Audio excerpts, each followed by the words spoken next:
When did you learn your most important lessons in life? When you got your master's? When you got your doctorate?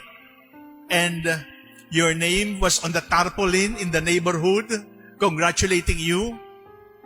Was that the moment when you learned your most important lesson? Most likely, my dear brothers and sisters, the answer will be no.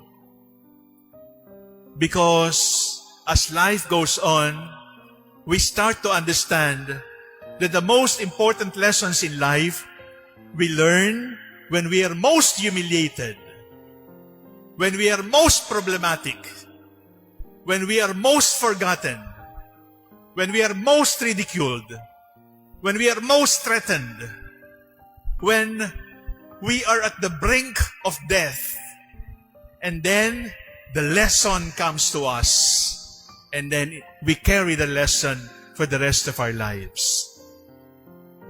What I'm trying to say, my dear brothers and sisters, is there are many lessons you can learn from Cloud 9.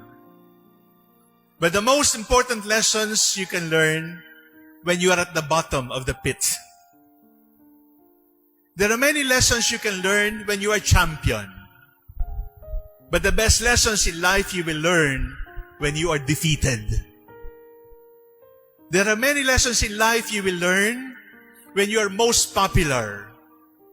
But the most important lessons in life you will remember when you were forgotten, when you were ignored, when you were suspected. There are many events in our lives that teach us beautiful lessons. But the most important lessons in our lives, come to think of it, were taught to us when we were most down, when we were most sick, when we were most hurting. When you lied and you were exposed, you remember the lesson of telling the truth.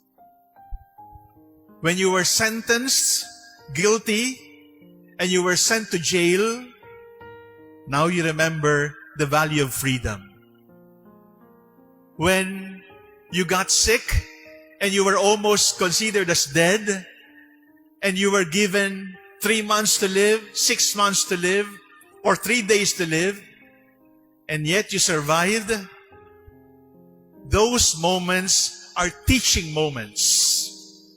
When we are at the brink of death, when we are most threatened, when we are poorest, when we suffer the most, when the pain is most deep, that is when we learn the most important lessons in life.